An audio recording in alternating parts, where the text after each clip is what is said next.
ঈদে মুক্তি পাওয়া সিনেমা নিয়ে এখনও আলোচনা চলছে। এই আলোচনা সমালোচনায় পিছিয়ে নেই ইন্টারনেট মুভি ডেটাবেজ IMDb এর রেটিং। ঈদের 6 সিনেমা নিয়ে দর্শকদের আগ্রহ কেমন সেটা বোঝা যায় IMDb রেটিংয়ে।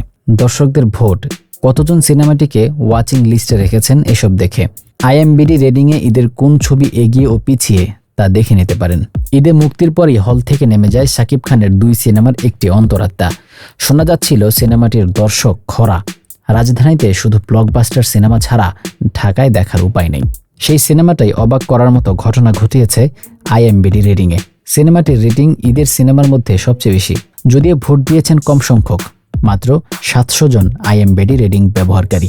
সিনেমাটির রেটিং 7.9। সিনেমাটি নিয়ে আলোচনায় এক ভক্ত লিখেছেন, IMDbতে শাকিবের পচা শামুকি এগিয়ে রইল, ব্যাপারটা মন্দ না। অন্তরাত্মা সিনেমাটি পরিচালনা করেছেন ওয়াজেদ আলী।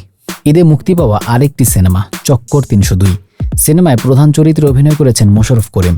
সিনেমাটি শুধু মাল্টিপ্লেক্সে মুক্তি পেয়েছে, হলের সংখ্যাও কম, তবে দর্শকের প্রশংসা কুড়িয়েছে সিনেমাটি। শরাফ আহমেদ জীবন পরিচালিত সিনেমাটির IMDb রেটিং 7.8। ঈদের সিনেমার মধ্যে 2 নম্বরে রয়েছে এটি, তবে সিনেমাটির ভোট মাত্র 700 এর মতো। ঈদের সিনেমার মধ্যে এখন পর্যন্ত আলোচনার শীর্ষে রয়েছে সিনেমাটি, তবে রেটিংয়ে এর অবস্থান 3 নম্বরে। এখন পর্যন্ত বরবাদ সিনেমাটি ঈদের সিনেমার মধ্যে এখন পর্যন্ত আলোচনার শীর্ষে, তবে রেটিংয়ে এর অবস্থান 3য় নম্বরে। শাকিব খানের এই সিনেমার IMDb রেটিং 7.5। 11,000 দর্শক ভোট দিয়েছেন। প্রায় 10,000 দর্শক সিনেমাটি দেখার জন্য ওয়াচিং লিস্টে রেখেছেন। শতাধিক ভক্ত সিনেমাটির সমালোচনা লিখেছেন। অন্যদিকে সিয়ামের ভক্তরাও বলেছেন, এই অভিনেতার ক্যারিয়ারের অন্যতম সিনেমা জঙ্গলি। পোস্টার ও প্রচারণা থেকেই আলোচনায় ছিল জঙ্গলি সিনেমাটি।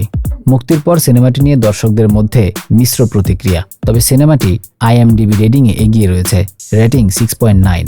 2200 দর্শক সিনেমাটিকে ভোট দিয়েছেন। এটি পরিচালনা করেছেন M রহিম। সম্প্রতি বেশ কিছু সিনেমা হলে জঙ্গলির প্রদর্শনী সংখ্যা বাড়ছে। ঈদে মুক্তি পাওয়া সিনেমার মধ্যে শুরুতে IMDb রেটিংয়ে এগিয়ে ছিল দাগি, রেটিং ছিল 8-এরও বেশি। পরবর্তী সময়ে এর রেটিংয়ে ধস নামে। সিনেমাটি পরিচালনা করেছেন শিহাব শাহীন।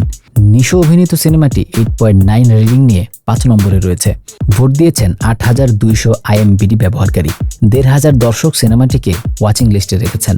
সিনেমায় আরও অভিনয় করেছেন তমা মির্জা, সুনেরাহ বিনতে কামাল, শহীদুজ্জামান সেলিম, রাশেদ মামুন, অপু সহ আরও অনেকে। এবারের ঈদের সবচেয়ে কম রেটিং পাওয়া সিনেমা জিন 3, যদিও সিনেমাটি কন্যা গান দিয়ে দর্শকের কাছে পৌঁছতে পেরেছিল। সিনেমাটি নিয়ে দর্শকদের আগ্রহ থাকলেও গল্পের কারণে এটি সাফল্য দেখাতে পারেনি। হলেরও সংখ্যা কম পায়। সজল ও নুসরাত ফারিয়া অভিনীত সিনেমাটির IMDb রেটিং ছিল 10-এ মাত্র 4.4। সিনেমাটি পরিচালনা করেছেন কামরুজ্জামান রোমান।